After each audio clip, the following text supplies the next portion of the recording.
Okay, we're gonna go ahead and get started then. My name is Gab Chabrán. I am a food and culture writer for LAist. We're a NPR affiliate based out of Pasadena, and we cover all things news and culture related throughout Southern California. I'm gonna go ahead and just pass it down to my panelists right here as they continue to get mic'd up. All right, I'll start then. My name is Yankellow, so I lead the team at King Arthur Baking Company that sells to food service. So we sell flour to distributors who then sell to end users, or we sell directly to manufacturers, restaurants, hotels, bagel shops. And my background is baking and cooking also, so always say I walked in the shoes of those people that I generally work with. This guy. Thanks, Jeff. My name is Oren, Salomon. I'm the founder and owner of Starship Bagel. We are a bagel shop in Louisville, Texas. We are two-time winners of Best Bagel at New York BagelFest. And we're also the first bagel shop to be nominated in the James Beard category of Outstanding Bakery. Great to hear. Yes, applause, please. Great to have you both here. So let's go ahead and start from the beginning. Oren, Jeff, in one sentence, what is a bagel? Not what it can be, what it is. Okay, I'm gonna one sentence, man. Hard one. I'm a journalist. You gotta be brief. A bagel is a type of bread that is traditionally boiled. A little chewy on the outside, a little crispy, round with a hole in the middle. A bagel is the one perfect food that I look forward to eating every single morning. Wow. Okay. What are the non-negotiables? Things that, if absent, it's just bread and a circle.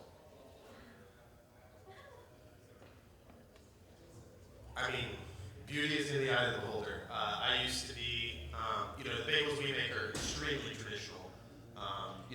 We are throwing back to techniques that you don't even see in New York anymore.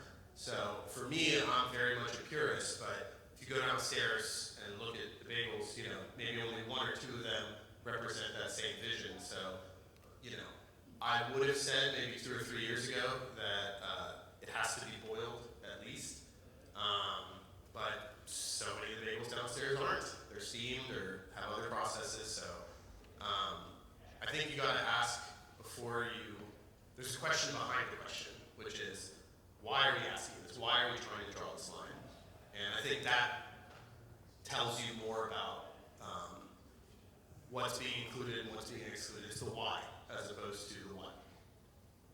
For me, I think over time, being in this profession, in this industry so long, my opinions start to change and relax a little bit, where you start to accept variation, where maybe you start as a purist and then you start to relax a little bit, where Oren's talking about himself. So for me, with cooking, I was just talking to Gab about cooking. I used to cook, right? And there are books where if you want to make the classic holiday sauce, this is how you do it, and this is what it is. In baking, there really isn't anything like that. When people say, oh, this is the Bible for baguettes, there's really no, this is exactly what it has to be. So for me, when I look at something like bagel or other baked goods, and what should it be, I'm looking for the characteristics that I think invoke the things that I enjoy in that thing. So for a bagel, I like a little bit of chew. I think there should be a little bit of chew. I think there should be at least a little bit of crust. And whether it's boiled or steamed, as long as you get there at the end of the day, I'm okay with that. And there are bagels where people say, I understand why you don't think that's a bagel, but to me, if it eats like a bagel,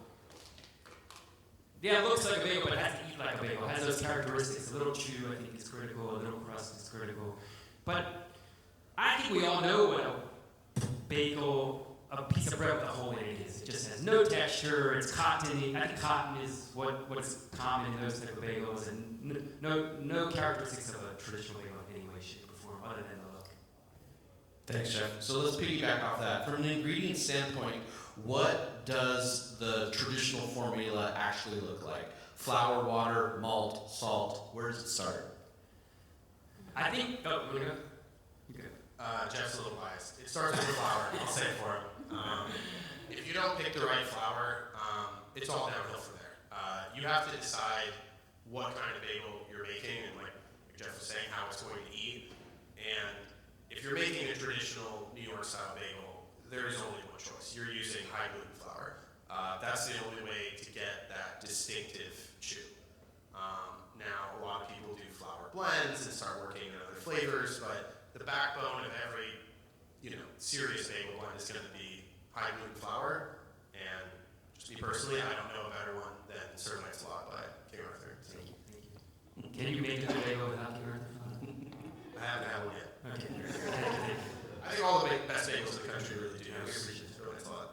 Yeah. Did you want to add anything to that, Jack?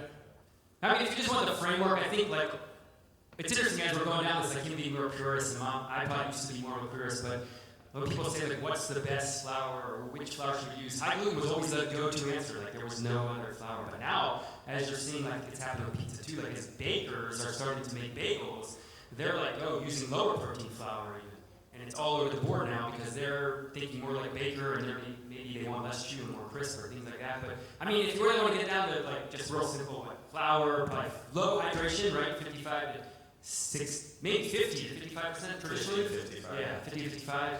And then 2% soft by standard, a little bit of yeast, a little bit of malt for sweetness, and I think that's it, not much more. Yeast. Yeah, yeast, of course, or sourdough these days, right? And then also in New York, you have the whole issue of bromate, right? And additives and things like that. We're gonna get that's a whole other topic. Yeah. So you mentioned sourdough really quickly. Oren, I want to talk about sourdough and bagels. You said they were of two different lineages. Can you unpack that a little bit? Because I think that there's this conception that sourdough bagels are somehow more artisanal or even correct. So break that down for us. I mean, if we're going all the way back to Poland, where bagels come from, bagel production predates commercial yeast. So pretty much all bread, not just bagels, had to have originally been sourdough. So if you're looking from just a historical lineage standpoint, okay, yeah, sourdough's the OG. But if you're looking about the path of how bagels became popular in this country and, the techniques that became prevalent, it's obviously the commercial yeast that is the, original, and sourdough has kind of emerged recently. And to me, traditional bagel making techniques, the ones that tie their ancestry back to Poland, all wet commercial yeast, early last century. So sourdough is, to me, most of the sourdough bakers that I know started by making sourdough bread, started in a sourdough pizzeria. And so their original skill set is, I'm going to tame this wild yeast, I want the flavors to come from this, and they're adapting bread making and pizza making techniques. And I think also you tend to see higher hydration, just a lot of the decisions in the dough flow from, this is a sourdough. It's not like a variant on the bagel recipe, it's a bagel being a variant of whatever their sourdough bread recipe is. Got it.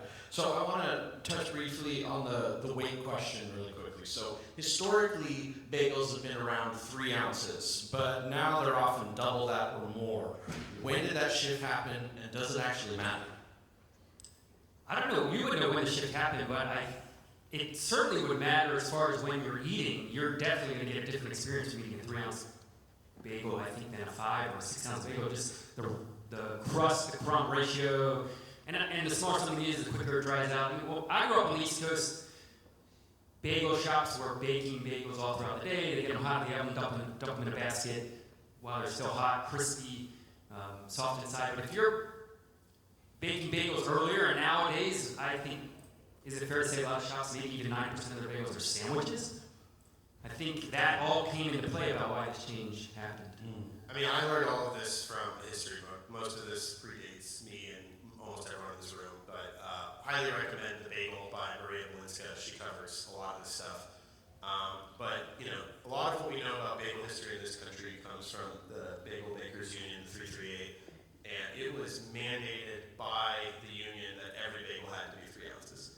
And they had a stranglehold on New York bagel making up until the late 50s. And coincidentally, also in Maria Bolinska's work, the New York Times, whenever it would write about bagels all the way through the late 50s, would immediately define the word bagel afterwards, presumably because the audience of the New York Times didn't know what a bagel was.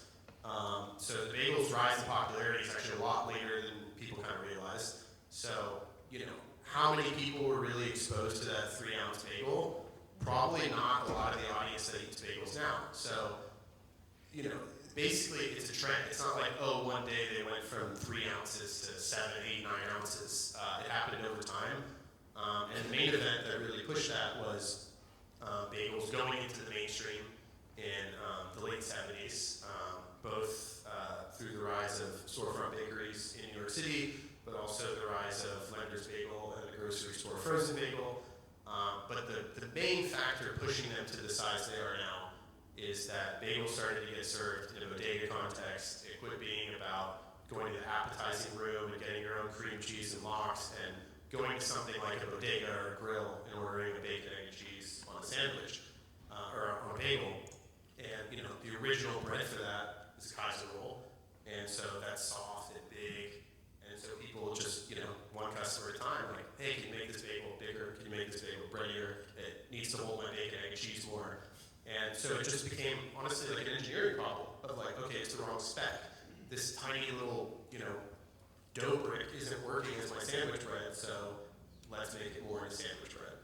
And, that's a divergent path. You could make the argument that, the big bagel is very similar to sourdough bagel, where some other cultural aspect came in and said, oh, I like your form factor, let me turn it into something that suits what I'm going after. So that's more or less what happened. Got it. Thank you.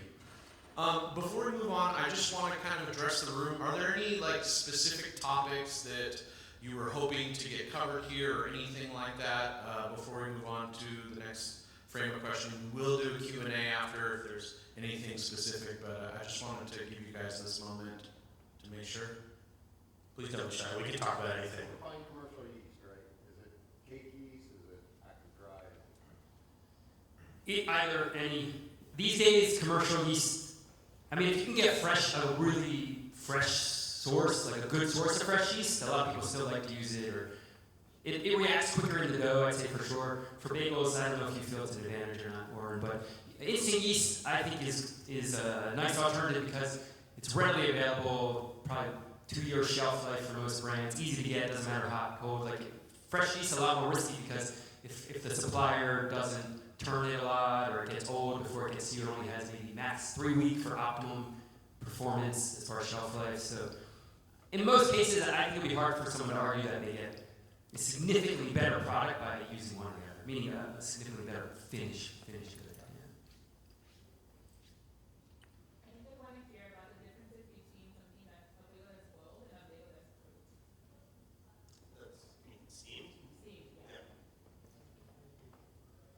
Are we entering a Q&A session, or are these all topics we're going to No, we can go ahead and address this right now. I don't think I have anything specific to that, but typically you're going to get way more crust formation on a bagel that's boiled. Also going to hold its shape a little bit better.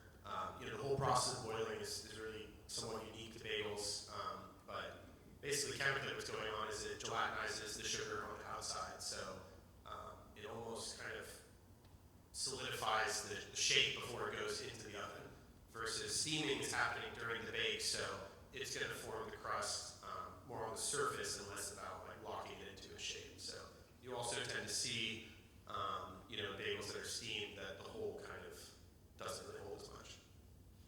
so thank you for that. And we'll go ahead and save the rest of the questions till after. But Jeff, I want to throw it back to you. So King Arthur works with bakers at scale. I think you said 50 bags and up. When you're advising a bakery on flour selection for bagels, what variables matter the most, and what are bakers getting wrong? I don't know that there's much to get wrong as much as if you need to know what you're using it, why you're using it, what you want your finished result to be. But as I said earlier, the go-to answer for bagels, you want to make traditional New York bagels, high gluten flour. So, like Oren was saying, uses our Sirloin stock, 14% protein. That's what most bagel shops are using, I'd say in New York for sure, and beyond. Anyone who wants to make a traditional bagel, and even a not, downstairs you're going to taste some sourdough bagels made. A lot of them are going to be made with the same flour used. And they're not traditional, they're more sourdough. I think what bakers are getting wrong, quote unquote wrong, let's say, because there's really nothing wrong, is you can really do whatever you want. So someone from the New York BagelFest said, some people are saying our bagels are too chewy. What would happen if we switched to a lower protein flour? So it's a good example. Like, you want less chew, lower protein is one way to get there. So the idea that you have to use one type of flour, I'd say, is maybe what conceptually would be wrong versus like actually doing something wrong. But also realizing that different flours have different performance characteristics based on different types of wheat, when it was grown, and certain categories of wheat perform differently than other categories. Yeah, and I think with all these questions, you can approach it from two ways, right? You can look at it, okay, what am I putting into the dough, and what is that going to give me? Or you can work the other way and say, okay, I want this specific outcome, like he was saying, like I want it to be less chewy. In my experience, that second one is a much easier vector to problem solve. And that if you want to start with the first one of like, what is this ingredient going to do in my dough? Well, the dough is such a complex thing that you might not be able to isolate the effect of a specific ingredient or an ingredient's effect on another ingredient or some other part of your process. It's just too multivariable to be able to isolate like that. Whereas if you say, okay, I've got this thing that I want my dough to do, well then you can talk to a lot of other bakers, especially ones that have experience or put out a product like that, and the path to that is going to be just much faster. And in general, I would just say that in terms of things that I like to R&D in the bagel shop, like I have way more fun R&Ding the schmears, because you can do 200 or 300 iterations in an afternoon. Versus, for us it's a 2-day ferment. So like if I go R&D a dough, like I'm not going to know what happened until 2 days later, and then it's going to take me some time to analyze that. So it's just a very long development cycle, which if you haven't opened your bagel shop or you're just practicing at home, maybe that could be like a fun project. But when you have to make thousands of bagels the next day, like you kind of want to figure out what you're doing. Great, thank you. So actually, that was my next question with regards to your fermentation process and how you're guided by it and how the processors developed over time. How did you arrive at where you're at right now with your fermentation, and did you have to unlearn anything along the way? Yeah, so to get proper fermentation, you really need the proper equipment. And I started off on a very, very modest budget and built up incrementally. So I started with all the wrong tools and like slowly, one at a time, upgraded to the right tools. And I would say just with fermentation in particular, if you don't nail the fermentation environment, and specifically what you're looking for is low temperature, high moisture, low air velocity. And that last one is not widely available and can actually vary quite a bit because the internal spacing or geography, however you want to frame it, of where the fan is mounted in a walk-in can vastly affect the airflow and kind of creates microclimates across the walk-in space. And so, like the walk-in that I inherited at our bagel shop that we first started fermenting in, the fan was really low. And it would just blast all of our racks, and that was not good. And so we went the whole game of trying to put rack covers on it, but then that was bad because there was steam in there, and then the top part of the rack was behaving different than the bottom part of the rack. And then I would start seeing videos of people posting online being like, I don't have any of those problems. And then they'd be like, show me your walk-in. And the fan is like 15 feet high, and I'm like, oh, well, there you go. Like you're not getting the air blasted on it, but if you want to have the actual right equipment, you want, a low velocity fan. So, it can be really tricky to develop these things because they're all related to each other. So you try to isolate one thing and then this other effect starts happening. So, it's a long road. There's a lot of tweaking and, honestly, I'd say that until we went to New York and had the experience of fermenting in a retarder, that I didn't realize how big that difference was. But it's basically the difference between being able to ferment your bagels for 24 to 36 hours versus 48 and beyond. And fermentation is where the flavor comes from. A lot of the flavor comes from. So having the ability to do a longer ferment being that it's both recipe and equipment based, it's just something that takes a lot of resources, practice, and exposure. Great, thank you. So now I want to breach the bromate topic really quickly. Oren, maybe if you could give us a little bit of background in terms of when it was introduced into baking and what did it change, and for those who are in the room who don't know, what is it and why is it? I think Jeff can definitely give you a much better technical breakdown. I'm not entirely sure of when it got added. I have been talking to the General Mills archivist, and it seems like it was probably around the 20s or 30s. In general, the whole baking industry was a lot different back then. Sure. Bagels were only baked in basements, hidden away from people. Sacks of flour were also 100 pounds at the time. So, in general, like the history of baking is way more about like output and commerce than necessarily like artisan qualities. So, bromate or a lot of these additives are going to give you either more control or more shelf life. Like I said, Jeff can really dial into the technical part of that, but making things easier doesn't necessarily make them tastier or healthier. It's kind of my overall take on that. Yeah, I mean, it's a controversial subject, or in the pizza space, it's really blown up right now. You're hearing a lot about it. But bromate, I think, a good example of what it does, it's classified as a maturing agent, but essentially what it's doing is bringing extra strength to your dough.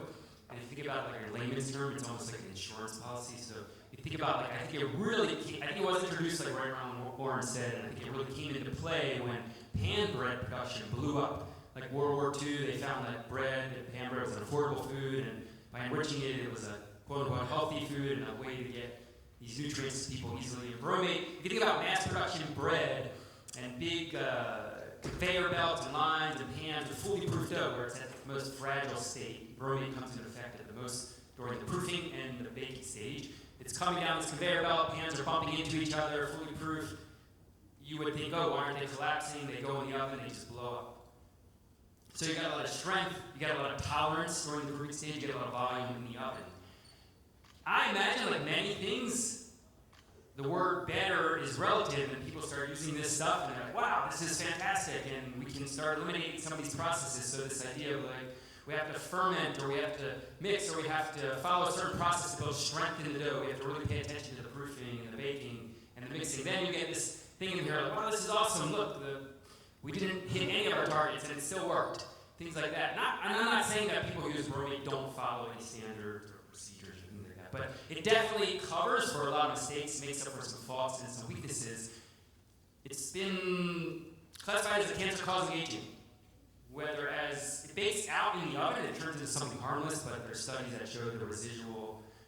If there is some residual, it's cancer-causing, and also possibly cancer-causing for people who are breathing it in, potentially. So it's been banned in a lot of countries, including The UK and Canada, I believe. yeah, I think Asia too, probably, maybe South America somewhere. But yeah, I'm sure plenty. In the U.S., California has officially.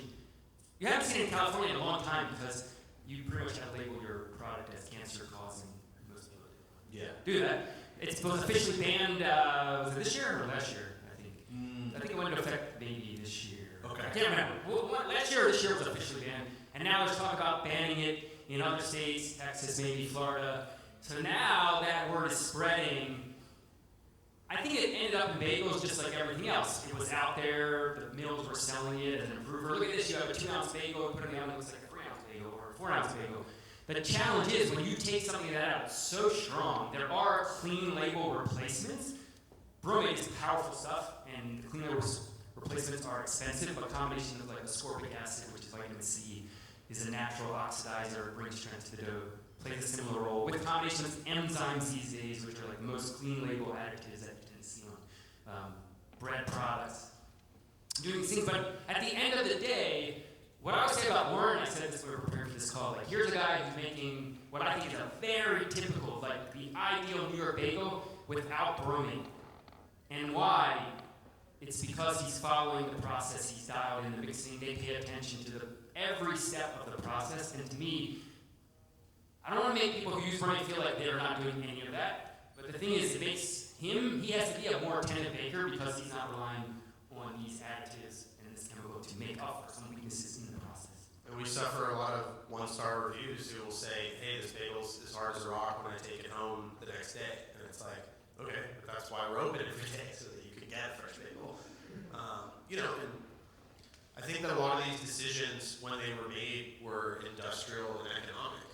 And maybe society's values have shifted. And also the decision makers, you didn't really see much overlap between the baker and the person making the recipe and ownership. Like those tended to be two different groups. For me, my bagel is my pride. So like I'll take whatever economic hit is required as long as I can stay open to serve what I consider to be the best product. And in terms of harm, I just personally wouldn't cross that boundary. Yeah, definitely. And I think we're in this interesting time right now to just follow up on your statement. It's like we as consumers, we want to, get the best product possible, but in the sense we're sort of conditioned, to these industrialized products. So it's like we buy a loaf of sourdough and we're like, what the heck? Why is my loaf, moldy after 2 days or something like that along those lines? So, but I want But you want it to break down because you're eating it. So right. You want it to break down inside your body too. There you go. So that leads me to my next question for both of you, and you've already started to touch upon this, but how have ingredients and recipes evolved over, the last, few decades? Is this evolution an improvement, or is it sort of a drift? That's a tricky question. I mean, I guess both, depending on how you look at it. Sure. And I think a lot of that is more knowledge, more sharing of knowledge. Even in the last 25 years, the accessibility of information has just blown up. With social media, way more books than there ever were, and people really exploring like the hows and the whys. And I think that's an improvement of like, why are we doing things? How can we make it better? And the audience being willing to accept variation. Like, you're going to go downstairs, there are so many different styles of bagels downstairs, so many different bites. And some, I think you're going to say, there's some that are clearly not traditional New York, some that are more traditional New York, and some that are like traditional New York, but made with sourdough even, I think. And it would surprise you to guess who. So I think it's a drift, but in the healthy direction. But I think there's also always some dangerous drifting where people don't understand why they're going in that direction. And ultimately, I think overall that tends to get pulled back. But with people like Oren, like he's so accessible, I can say, yeah, call him, he'll tell you out, he'll help you out. And I think that sharing of information is why, for the most part, it's gone for the better. And the reason is because the skilled craftspeople making them. Yeah, I think it is a double-edged sword. And my DMs are open. You can hit up @StarshipBagel. Happy to answer any dope questions that I can, as long as they're brief and to the point. Sometimes I get like 10-page messages, and I just can't read that. Also, don't ask me detailed questions about sourdough because I don't make sourdough, so I can't answer those. But I think it is a double-edged sword because so much information is out there, but I would say that almost all the information that's needed to actually run the bagel shop from like an operational sense is largely not out there. And there's actually a lot of misinformation that's out there, and a lot of people kind of live blogging their experience of growing a bagel business, but like they're sharing what they're learning. They're not really necessarily an authority on the subject. And I think that when I first started, I could find recipes, but I couldn't really, a recipe is a starting point. So you're going to make something, and you're like, wait, why doesn't it look like a picture? What am I doing wrong? What's different about my setup? And as we've already kind of touched on in this conversation, like, there is so much variation. Even something as simple as like my fridge or my walk-in, it's like, these things are endlessly customizable, and like which one you have and how it works and how efficient it is, all these things really matter. So I would say go after the teachers who you admire what they do. Don't go after the information that's just available. And also don't be shy. Like, I think a lot of people think like, oh, they'll never answer my question, and maybe they won't, but if you find 5 or 10 bagel shops that you admire, you'd be surprised like how many would actually answer and share those with you. Great. And Oren, when we spoke earlier this week, I wrote down you saying that perfection is in the eye of the beholder when it comes to crafting the ideal bagel. But you have, very strong opinions on the subject. Where is the line between honoring traditions and letting the craft evolve? I think it's coming from a place of being informed. And I really think that every bagel maker should start by making just a classic recipe they can find online. A classic New York style or a classic Montreal style. I personally think you should use commercial yeast for whatever this orientation bagel is. Just to know how they're being made and what this technique is about. Roll the bagels for candy, boil the stock pot, actually, go through all the steps and get your own reference point. Because when people start going in, different directions, if it's informed, then you're pushing the whole knowledge base forward. If you're just doing, what you learned in your pizza shop, poking a hole in it and being like, look, I can serve a bacon, egg, and cheese, okay, people will come get breakfast from you, but what have you really done to push the bagel forward? And so I think there is kind of a fine line between, being a pioneer and being irreverent, and I'd say that the difference is if you know the difference. Got it. Thank you. So I want to talk a little bit about geography really quickly, okay? West Coast versus East Coast in bagels is a conversation that get heated fast. I think we could just ask all the people in the back right there to share their experiences. But what can you lay out about what exactly differentiates the two styles, not just with taste, but with process as well? All right, I'll give it a go first. I think originally the California bagel was more associated with these open-faced sandwiches with beautiful produce, beautiful heirloom tomatoes, olive oil on top.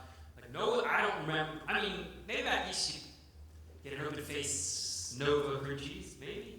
But I think out west, originally the California bagel started with maybe how they were being presented and how they were being served, like plated food with this beautiful produce. And then one of the, I'd say pioneers of what we call California bagel is in LA, Courage Bagels. They were the ones who started doing that and getting a lot of attention for it, and I think pushed the movement forward. And then in California, I think a lot of the people making California bagels come from baking backgrounds. Whereas I think in East, there's a long, long tradition of what a New York bagel is, starting in New York, and I think a lot of the people trying to make that bagel are following more traditional techniques. So California maybe, I think it was the forefront or one of the pioneers of early artisan baking in the 80s, Acme, La Brea, right here in LA. Those are some of the early, very influential artisan bakeries. And I think in the same way, the California bagel movement, the bagel itself, beyond just the presentation with the toppings, was influenced by that freedom of using sourdough, long fermentation, putting the hole in the bagel right before you drop it in the water versus rolling them and then putting it in the tartar. I think that's a California thing as well that now we're seeing in other shops around the country also. Yeah, I think the answer to this question is really emerging, right? He's referencing Courage as the template, blueprint of the LA California bagel. Courage was opened in 2020. We're going to talk about New York style that goes back, basically 150 years versus a style that's emerging in the last 6 years. Whatever the California bagel is going to be, if it is going to be its own thing, that's still being written, and this is the first BagelFest West. We're here, based off of what your favorite is today and who gets celebrated. That's what's going to guide the future, not just this one event, but, really people going and supporting the shops that they want. And so it's not that Courage Bagel comes out with, these beautiful open-faced platings and, what most people would consider defects in the New York style. Courage is prizing and bragging about. They've got excessive blistering to the point where it's popping and open crumb. If you had served that as a New York style bagel, it's just flaw, flaw, flaw. But then when you go there and eat the Courage Bagel and you let go of the trappings of, okay, this is my expectation, this is what it has to be, otherwise it's not a bagel. You just take a bite. If you don't think it's delicious, you're in the minority. The vast majority of people that go there have a delightful experience and absolutely love it. So to say, is this a bagel, is this not a bagel, to me kind of like misses the point. So I think that New York style is established, California is avant-garde, but the whole open-faced plating is kind of funny to me because, you know, when I grew up eating bagels, it was almost always in like a community context where the bagels were just out, you know, very appetizing style. You have the bagels, you have the cream cheese, the veggies, the lox, and you kind of just cut the bagel yourself and assembled it. You know, and most people would eat it open face. I mean, some people would make a sandwich, but open face is kind of the traditional way to eat it at home in that kind of a context. But then on the streets of New York, you know, again, because the whole bodega influence, like eating it sandwich style and wrapped. And, you know, again, that came from a whole tradition of making sandwiches in those environments on the grill. That kind of became the tradition. So really, there's only 3 ways to eat a bagel. You can either eat it just as a bagel, or you can eat it open face, or you can eat it sandwich. So it's kind of funny that reverting back to what is probably the more traditional way to eat it is somehow now avant-garde. But I think the thing that really elevated it and what California added to this was it's not just open face because I cut the bagel in half and I put stuff on it. It's beautiful. Absolutely beautiful. Like the way that Courage plates bagels is an inspiration to the entire industry. And even like New York stalwarts that would only serve sandwich style are now getting into open-faced plating because of the influence that it's had. So, you know, maybe the way to kind of bring this all together is that it's not necessarily about a divergence. It's about how can these two styles talk to each other and have a conversation. I think it's a good point also just to add, like, what you said is exactly maybe what the California style is, whatever you want it to be, because you're not being held to a New York standard, right? And I would say in New York, I think it's hard to go, if you're trying to elevate the bagel in New York, there's 2 blocks away, a half a block away, there's another bagel shop selling another bagel for $2 cheaper. Like in California, I think maybe that is what the California bagel is. It's not going to be like as much defined by the characteristics like a New York bagel is, and maybe it's going to be more about you can do anything and anything you want. If it's delicious, people are going to buy it, right? Like you said. Great. So we've got about 5 minutes left, so I want to go ahead and just open it up to questions really quickly. Don't be shy, everybody. Yes. I make sourdough bagels. I got accused of co-opting Jewish faith and culture by doing that. Aren't you Jewish? I'm not. Oh. Yeah, I'm 25% Polish, so there's that aspect. But I just wanted to know what your thoughts were because you are yourself strongly. I'm sorry, what's your name and where's your shop? My name's Ryan Chadwick. I do Bagels in Tempe, Arizona. It's just myself out of shared community kitchen, very small, so. Yeah, you're on the map. People know who you are. Do they? I know exactly who you are. Sweet, thank you. You're doing a good job. Thank you. You know, everyone's going to have their own opinion on this, but, you know, again, this kind of goes to the what is a bagel conversation. I'm just not a fan of gatekeeping, and, you know, I'll zoom out and say, do I only make Jewish food at home? No. Would I limit what we serve at Starship Bagel to only being Jewish food? No. Like, it's a ridiculous boundary to draw, and to me, I think it comes from, do you respect that lineage? Do you honor it? Are you aware of it?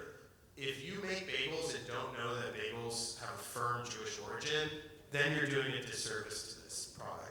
But saying that the circumstances of your birth determine what you can make for food, I mean, that's a ridiculous premise. I think it's anti-American, and I don't subscribe to it. And, you know, if someone tells you that, tell them to call your Jewish friend and I'll set it straight. DMs are open. You know, something else I always say kind of related to this, even though we touched on it a little bit. Like, be proud of what you are doing and what you're making, and don't. I mean, I'm not telling you because you obviously are not concerned about it. Like, you're happy to, your style bagel is your style bagel, and that's what you should be most proud to serve. And don't be like, well, I know my bagel's good, but it's not that. You're not trying to make that bagel, right? And I think people get too caught up on that, and I always tell bakers in general, like, it's very common for you as a baker to think what everyone else is making is better than yours.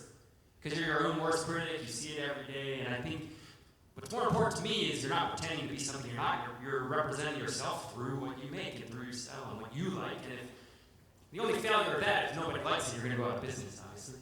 And then you may want to adapt a little. And I have one experience to add of kind of coming around the other way, which is, we're a kosher style shop, and it's to honor, the Jewish origin of bagels. And, my personal, guiding North Star is just, I wouldn't want something to be on the Starship Bagel menu that my grandfather would eat. So, you wouldn't eat pork, so we don't serve pork, right? So, we've gotten 1-star reviews saying that we are so not authentic New York style bagel because we don't serve a bacon, egg, and cheese, because we don't have Taylor ham. So, I think it's kind of funny that, in this game of, no true Scotsman is applied to bagel, if you actually pick Jewish or New York, they're somehow mutually exclusive, which I find to be even more amusing. So it's just a silly conversation, and the result is just You're only cheating yourself of something delicious, right? Like Craig in the back here is on the bagel in Connecticut. I'm looking at him. He's a big, successful bagel shop at New York BagelFest. He's a restaurant chef. I walked in his bagel shop. I was like, dude, you're running this place like a fine dining restaurant. It was so cool. And the food is amazing. And he calls it New Haven Bagel. Well, if you don't want to eat it because it's New Haven Bagel, that's fine. But you're going to be missing out on some really delicious stuff. I mean, Craig is one of the only bagel shop owners I know that uses the term, I have a hospitality team. And I think that's wonderful. Why would we not want to take, the beautiful things from other, culinary angles and use them to make the bagel better? Great. I think we have time for one more question. Okay, so I know amongst a lot of people there's a debate of toasted versus non-toasted bagels, and personally I am the fan of not toasting bagels because you taste the authentic bagel, and I just wanted to know what your thoughts are versus toasting versus non-toasting bagels. So I have a nuanced answer here. Personally, I never toast a fresh bagel. Culinarily, what's going on when you toast a bagel?